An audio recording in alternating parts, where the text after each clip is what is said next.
ಗೌರವಾನ್ವಿತ ಮತ್ತು ನಿಷ್ಪಕ್ಷಪಾತ ತೀರ್ಪುಗಾರರೇ, ನನ್ನೆಲ್ಲ ಸಹಸ್ಪರ್ಧಿಗಳೇ ಮತ್ತು ನನ್ನೊಲುಮೆಯ ಕನ್ನಡ ಮನಸ್ಸುಗಳೇ, ಇಂದು ಕಥಾವಾಚನಕ್ಕೆ ನಾನು ಆಯ್ಕೆ ಮಾಡಿಕೊಂಡಿರುವ ಕಥೆಯ ಶೀರ್ಷಿಕೆ ಕೆಲಸ, ಸಾವು ಮತ್ತು ರೋಗ.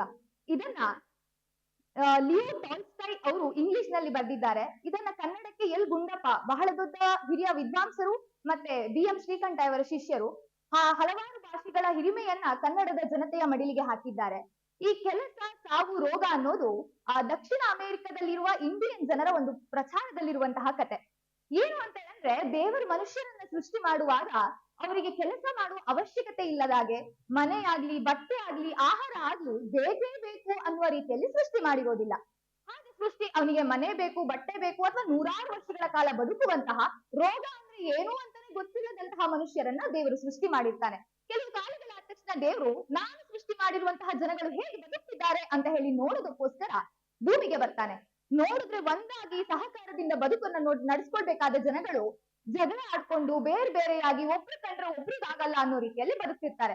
ಎಲ್ಲರನ್ನ ಸಹಕಾರದಲ್ಲಿ, ಸಹಬಾಳ್ವೆಯಲ್ಲಿ ಒಟ್ಟಾಗಿರ್ಸ್ಬೇಕು ಅನ್ನೋ ಗುರಿಯನ್ನ ಹೊಂದಿದ್ದ ದೇವರು ಮೊದಲಿಗೆ ಜನಕ್ಕೆ ಕೆಲಸ ಅನ್ನುವಂತಹ ಕಾನ್ಸೆಪ್ಟ್ ಅನ್ನ ನಾನು ತಂದ್ರೆ, ಜನ ಕೆಲಸಕ್ಕೋಸ್ಕರ, ಮನೆ ಕಟ್ಕೊಳ್ಳಿಕ್ಕೋಸ್ಕರ, ಹಸಿವಿನಿಂದ ದೂರಕ್ಕೆ ನೂಲನ್ನ ಎಳೆಯುವಂತದ್ದು, ನೇಗಿಲನ್ನ ಮಾಡುವಂತದ್ದು, ಮನೆಗಳಿಗೆ ಮರದ ದಿಂಬಿಯನ್ನ ತರುವಂತದ್ದು ಒಬ್ಬರ ಕೈಯಲ್ಲಿ ಮಾಡ್ಲಿಕ್ಕೆ ಸಾಧ್ಯವಾಗೋದಿಲ್ಲ. ಕೆಲಸ ಅಂತ ಬಂದಾಗ ಎಲ್ಲರೂ ಸೇರ್ತಾರೆ ಅನ್ನೋ ಕಾರಣಕ್ಕೆ ಕೆಲಸವನ್ನ ಸೃಷ್ಟಿ ಮಾಡ್ತಾರೆ. ಆದ್ರೆ ಮನುಷ್ಯರಾದ ನಾವುಗಳು ಕೆಲಸದಲ್ಲಿ ಎಲ್ಲರೂ ಸೇರ್ದೆ ಅದರಲ್ಲೂ ಸಣ್ಣ ಪುಟ್ಟ ಗುಂಪುಗಳನ್ನ ಮಾಡ್ಕೊಳ್ತಾ ಇನ್ನೊಬ್ಬರ ಕೆಲಸ ಹೋಗ್ಬೇಕು ಅನ್ನುವಂತ ಯೋಚನೆಯನ್ನ ಮಾಡ್ತೇವೆ. ಹಲವು ವರ್ಷಗಳ ಕಾಲ ಕಳೆದ ತರ ಮತ್ತೆ ದೇವರು ಬಂದು ಹೇಗ್ ಬದುಕ್ತಿದ್ದಾರೆ ಅಂತ ನೋಡಿದಾಗ ಇನ್ನು ಈ ಸಂಗತಿಗಳು ವಿಪರ್ಯಾಸಕ್ಕೆ ಹೋಗಿರುತ್ತೆ.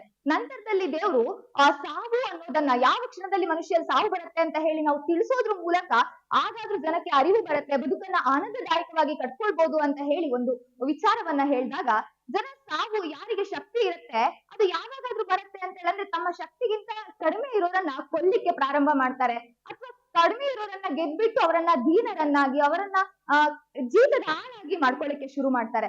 ಇದನ್ನ ನೋಡಿದ ದೇವರು ದುಃಖಕ್ಕೆ ಒಳಗಾಗ್ಬಿಟ್ಟು ರೋಗ ಅನ್ನುವಂಥದ್ದು, ನೋವುವಂಥದ್ದು ಬಂದಾಗಾದ್ರೂ ಸಹಕಾರದಿಂದ ಅವನು ಉಪಚರಿಸುವಂತಹ ಭಾವನೆ ಮನುಷ್ಯನಲ್ಲಿ ಬರ್ಬೋದು ಅಂತ ಹೇಳ್ಬಿಟ್ಟು ನೋಡಿದಾಗ ರೋಗವನ್ನ ತರ್ತಾನೆ. ಆದ್ರೆ ಆ ರೋಗದಿಂದ ಕೂಡ ಶ್ರೀಮಂತರು ಜೀತದ ಆಳುಗಳನ್ನಾಗಿ ಬಳಸ್ಕೊಳ್ತಾ, ಮತ್ತೆ ರೋಗದಿಂದ ಯಾರಿಗ್ ರೋಗ ಬಂದಿರುತ್ತೆ ಅವರ ಹತ್ರನೇ ಹೋಗದೆ ಇರುವ ಹಾಗೆ, ರೋಗ ಬಂದಿದೆ ಅಂತ ಹೇಳಿದ್ರೆ ಅವರಿಗೋಸ್ಕರನೇ ಒಂದು ಸಪರೇಟ್ ಆಗಿ ಮನೆಯನ್ನ ಮಾಡುವಂತದ್ದು, ಅವರನ್ನ ದೂರದಲ್ಲಿ ಇಡುವಂತದ್ದು, ಮತ್ತೆ ಸಾಂಕ್ರಾಮಿಕ ಸೋಂಕಾಗಿ ಅದು ಎಲ್ಲರಿಗೂ ಹರಡ್ಬೋದು ಅನ್ನೋ ಕಾರಣಕ್ಕೆ ಮತ್ತೂನು ಅನ್ನೋದು ಮತ್ತು ಬೇರೆ ಬೇರೆ ಬೇರೆ ಆಗಿ ಹೋಗ್ತಾ ಹೋಗುತ್ತೆ.